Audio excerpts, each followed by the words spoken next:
இந்த பாருங்கள், இது உளுத்தம்பருப்பு இருக்கனால வந்து உங்களுக்கு இது இப்படி தான் தெரியும், சாஃப்டாக தான் இருக்கிற மாதிரி தெரியும். உளுத்தம்பருப்பு இருக்குது, 1 டம்ளர் கடலைப்பருப்பு, 3/4 டம்ளர் துவரம்பருப்பு, 1/2 டம்ளர் வந்து உளுத்தம்பருப்பு போட்டுருக்கேன்.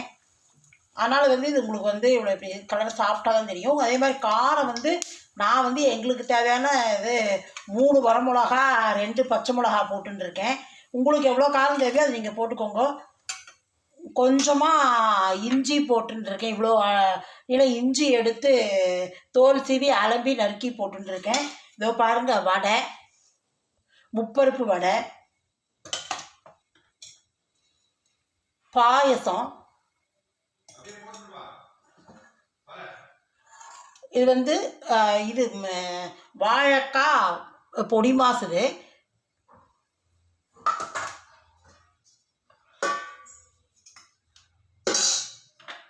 வெண்டைக்காய் பச்சை மிளகா குழம்பு. இது போகிற எங்களுக்கு ஒரு வேளைக்கு.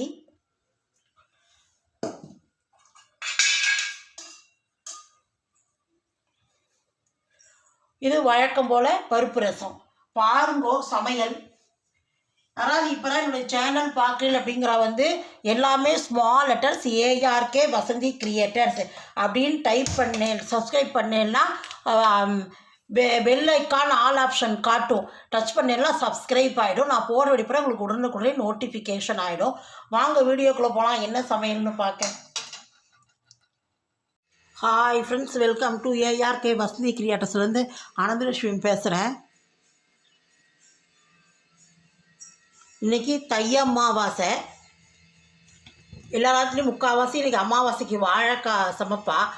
அதுக்கு வந்து வாழைக்காய் கறியும் பண்ணலாம், தேங்காய் போட்டு, இல்லாட்டி வாழைக்காய் பொடி மாஸ் பண்ணலாம். நான் இன்றைக்கி வாழைக்காய் வந்து வெயிட் போடாத குக்கரில் வச்சு வேக வச்சுட்டுருக்கேன். வெயிட் போட்டால் ரொம்ப வெயிட் போட்டேன்னா ரொம்ப குழஞ்சு போயிடும்.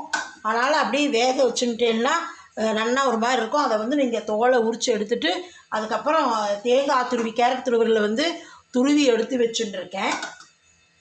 இதுக்கு வந்து மிளகாப்பொடி, பெருங்காயம், கடலைப்பருப்பு, உளுத்தம்பருப்பு, வரமிளகா, பெருங்காயம் வறுத்து பவுடர் பண்ணி வச்சுட்டுருக்கேன். அது வச்சு இப்போ நான் எதாவது காய்க்கெல்லாம் போடுவேன், கத்திரிக்காய்க்கு போடுவேன், இதுக்கெல்லாம் போடுவேன் ரெடிமேடாக.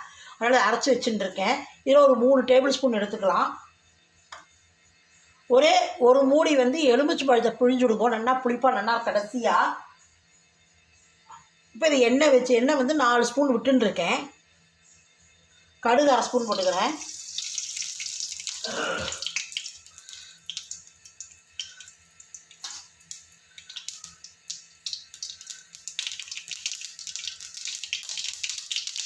உளுத்தம்பருப்பு 1/2 ஸ்பூன், கடலைப்பருப்பு 1/2 ஸ்பூன் போட்டுக்கிறேன். அதுலேயே காரத்துக்கு பெருங்காயம் இது மிளகா போட்டாலும் இப்போ நம்ம மிளகா போட்டுக்க வேண்டாம்.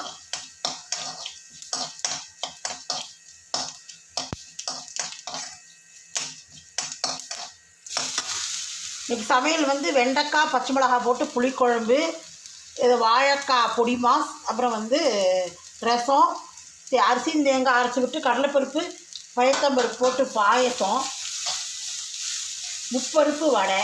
ஒவ்வொன்றா பண்ணி காட்டுறேன். உப்பு பொடி மஞ்சள் பொடியும் போடுறேன்.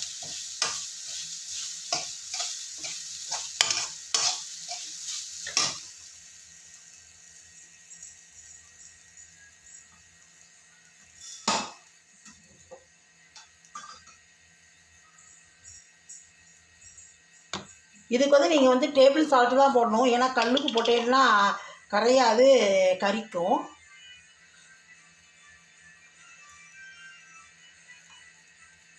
எனக்கு இது அளவு தெரியாது, அதனால தான்.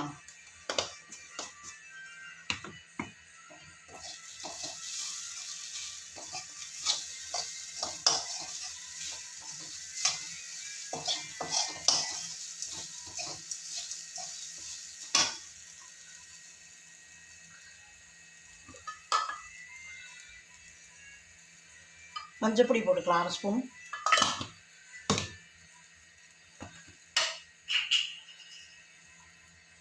பெருங்காய பொடி நல்லா கோபுரமாக 1 ஸ்பூன் போட்டுக்கிறேன், 1.5 ஸ்பூனே போட்டுக்கிறேன். ஏன்னா இது வந்து வாழைக்காய் வந்து நமக்கு கேஸ், அதனால் நிறைய பேர் சாப்பிட்றக்கே பயப்படுறா. வாழைக்காய் வந்து கேஸாக இருக்கிறதுனால தான்.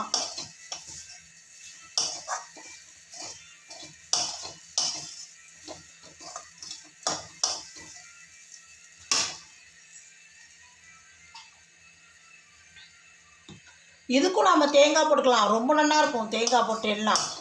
இதுக்கும் நம்ம விருப்பம்தான், தேங்காய் போட்டுன்னு இதில் வதக்கிக்கலாம்.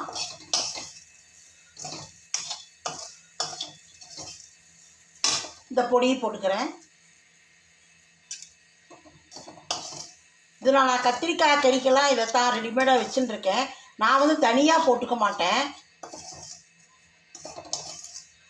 ஒரு சிலர் தனியாக போட்டு அதில் பவுட்ரு பண்ணுறேன் வறுத்து. நான் வந்து கடலைப்பருப்பு, உளுத்தம்பருப்பு, வரமிளகா, பெருங்காயம் கட்டி பெருங்காயம் அதை மட்டும்தான் போட்டுப்பேன். அடுப்பு ஆஃப் பண்ணிடலாம். இப்போ வந்து இந்த எலுமிச்சை பழத்தை அரை மூடி புழிஞ்சுக்கலாம். அடுப்பு ஆஃப் பண்ணிட்டு புழிங்கோ, இல்லாட்டி வந்து கசந்து போயிடும்.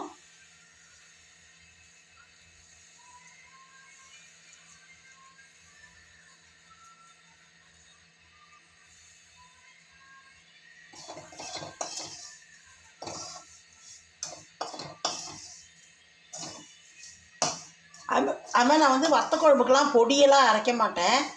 பச்சை மிளகா அதையே கொதிக்க வச்சு இது பண்ணிப்பேன். கொஞ்சம் நல்லா கெட்டியாக ஆனாட்டு அடுப்பு அணைச்சிப்பேன். அப்படியே நான் வந்து பொடியெல்லாம் ரெடிமேட் பொடியெல்லாம் என்கிட்ட கிடையாது.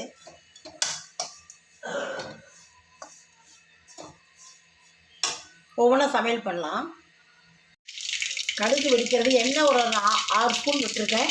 கடுகு வெடிக்கிறது, 1/2 ஸ்பூன் வெந்தயம் போட்டுக்கலாம். கட்டி பெருங்காயம் இருந்தால் இந்த ஸ்டேஜில் போட்டுருங்கோ. நான் வந்து நேற்று அடைக்கி அரைச்சதுனால கட்டி பெருங்காயத்தை தண்ணியில் கரைச்சி வச்சுட்டுருக்கேன். அந்த தண்ணி விட்டுக்கிறேன்.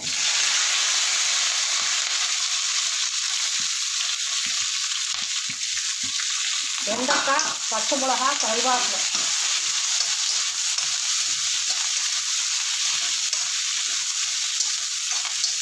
நல்லா வெண்டைக்காயை வதக்கிக்கலாம்.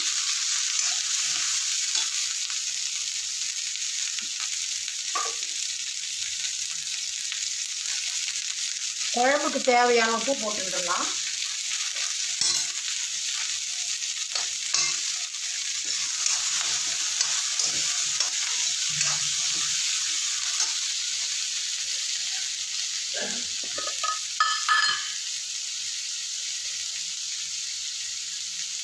மஞ்சப்பொடி 1 ஸ்பூன் போட்டுக்கிறேன்.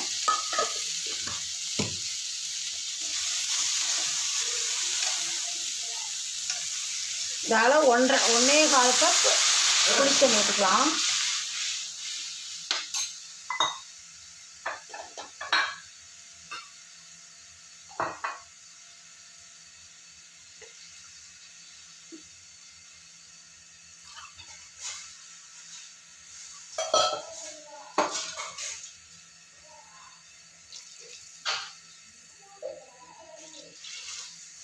இது வந்து நான் பொடி எதுவுமே போட மாட்டேன். கொதிச்சு தான் வந்து கெட்டியாகணும். இதில் ஒரு 2.25 கப்பு தண்ணி விட்டுக்கலாம்.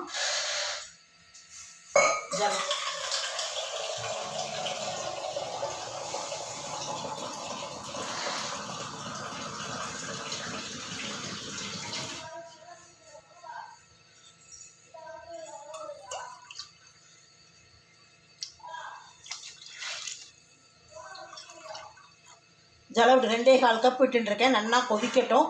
உப்பு மஞ்சப்பொடி போட்டுட்டாச்சு. இதை பாருங்கள், பெருங்காயத்தை நான் வந்து தண்ணியில் போட்டு கரைச்சி வச்சுட்டுருக்கேன். கட்டி பெருங்காயத்தை தண்ணி விட்டுக்கலாம்.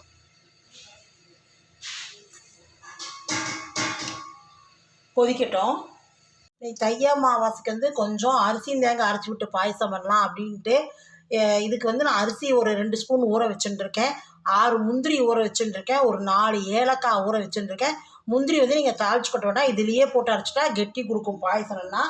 அப்புறம் வந்து முப்பருப்பு வடை தான் தட்டலாம் அப்படின்ட்டு இந்த கப்பால் வந்து 1 கப் வந்து கடலைப்பருப்பு எடுத்துட்டுருக்கேன், 1 கப்பு ஃபுல்லாக. அப்புறம் அதே கப்பால் வந்து 3/4 கப் துவரம் பருப்பு எடுத்துட்டுருக்கேன். 1/2 கப் வந்து உளுத்தம்பருப்பு எடுத்துட்டுருக்கேன். இதை 3ஐயும் வந்து 1 மணி நேரத்துலேருந்து 1.5 மணி நேரம் நல்லா 3 ட்ரிப் களைஞ்சிட்டு ஊற வச்சுட்டு அப்புறம் அரைச்சி வடை தட்டலாம். இதுக்கு பாயசத்துக்கு அரைச்சி பாயசம் பண்ணலாம். 3 வரமிளகா, 2 காரத்துக்கு 2 பச்சை மிளகா எடுத்துட்டுருக்கேன். எனக்கு இந்த காரம் போகும். உங்களுக்கு வேணால் நீங்கள் காரம் சேர்த்து போட்டுக்கோங்க. உப்பருப்பு வடை. இதுக்கு நம்ம பாயசத்துக்கு 2 ஸ்பூன் தேங்காய் போட்டுக்கலாம். பயத்தம்பருப்பும் கடலைப்பருப்பும் நான் வேக வச்சுட்டுருக்கேன் பாயசத்துக்கு. இதை ஒரு 3 ட்ரிப் நல்லா களைஞ்சிட்டு ஊற போட்டு அப்புறம் வடை தட்டி காட்ட அரைச்சிட்டு தேங்காய் போடலாம். 2 டேபிள் ஸ்பூன் போட்டு அதை பாயசத்துக்கு அரைச்சிக்கலாம். தேங்காய்க்கு இதை பிறகு அரைச்சின்னு வந்துட்டேன். பாயசத்துக்கு தேங்காய், 6 முந்திரி, ஒரு 4 ஏலக்காய் அதோடையே போட்டு அரிசி எல்லாம் போட்டு அரைச்சி அரிசியிலே ஊற வச்சுட்டேன். முந்திரியும் ஏலக்காயும் இப்போ அரைச்சின்னு வந்துட்டேன். நல்லா கெட்டியாகட்டும். இதுக்கு வெல்லம் எடுத்துட்டுருக்கேன். அரிசியோட தான் அதை 3 மடங்கு எடுத்துட்டுருக்கேன். வெல்லம் 2 ஸ்பூன் எடுத்துட்டேன். அரிசி அதுக்கு 6 டேபிள் ஸ்பூன் எடுத்து வச்சுட்டுருக்கேன். 6 7 இருக்கும். ஏன்னா கொஞ்சம் எனக்கு வெல்லம் உரைக்காது. அதனால் இந்த வெல்லம் கொஞ்சம் உரைக்க மாட்டேங்கிறது. திருப்பூரில் பாகு வெல்லமே கிடைக்கல. நாங்களும் கடையாக கேட்டு வந்துட்டோம். அதனால் இந்த வெல்லம் கொஞ்சம் உரைக்காது.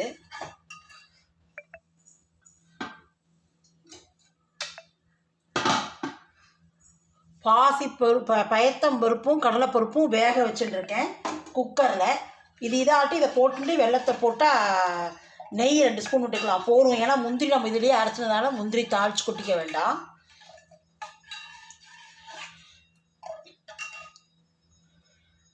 பாருங்கள் எப்படி வெந்துருச்சுன்னா அது மாதிரி நெய் பளபளன்னு ஷைனிங்காக இருக்கும். நல்லா கெட்டியாகவும் ஷைனிங்காக இருக்கும். அதான் அரிசி நமக்கு வெந்துருச்சு அப்படின்னு நமக்கு தெரியும். இப்போ இதை பாசிப்பருப்பையும் இதையும் போட்டுடலாம். பயத்தம்பருப்பையும் கடலைப்பருப்பையும் போட்டுடலாம். நான் ஏற்கனவே குக்கர்லேயே வேக வச்சுட்டேன். தனியாக வேக வச்சா லேட் ஆகும், டைம் ஆகிடும் அப்படின்ட்டு.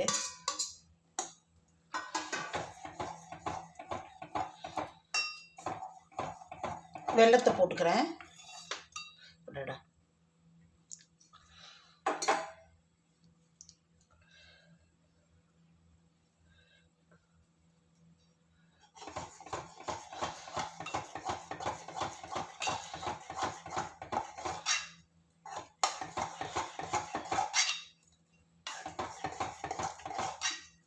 கொஞ்சம் ஆறினாட்டு பாயசம் பால் விட்டுக்கலாம். ஏன்னா இப்போ நீங்கள் வெல்லம் சூடாக இருக்கும்போது விட்டேன்னா பால் பாயசம் உங்களுக்கு திரிஞ்சு போயிடும். திரியாக ஒரு மாதிரி ஆகிடும். அதனால் பாயசம் ஆறினாட்டு பால் விட்டுக்கலாம். நல்லா கொதிக்கட்டும். இந்த கலர் இப்படி தான் இருக்கும். ஏன்னா கேசரி கலர் இருக்கா, வெல்லம் வெள்ளையா மஞ்சளா, அதனால் இது இப்படி தான் இருக்கும். பாகு வெல்லம் மாதிரி தான் உங்களுக்கு ப்ரௌனாக இருக்கும் பாயசம். கொதிக்கட்டும். பாயசம் நல்லா கொதிச்சுடுத்து.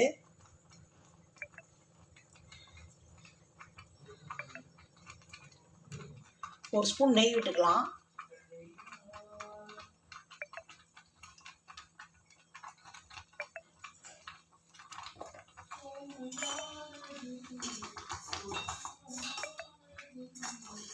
நல்லா வாசனையாக இருக்கும். ஏன்னா முந்திரி தாளிச்சு கொட்டுவோம். நம்ம தாளிச்சு விட்டாதனால நெய் விட்டாச்சு அடுப்பு ஆஃப் பண்ணிடலாம்.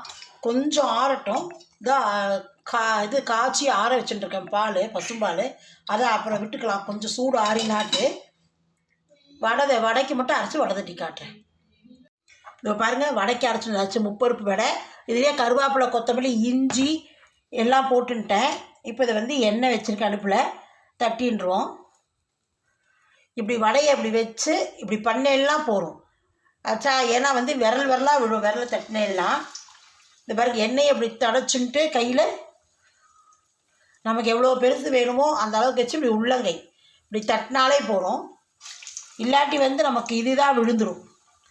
இது உளுத்தம்பருப்பு கொஞ்சம் இருக்கிறதுனால கொஞ்சம் இதாக தான் இருக்கும்.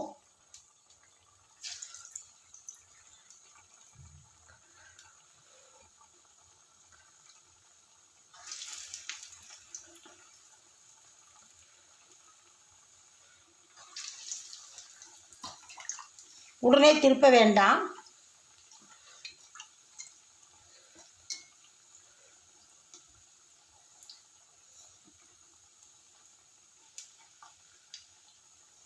முதல் போட்டது கொஞ்சம் இதாகும் பாருங்க. என்ன பார்த்தலையா போடணும்ல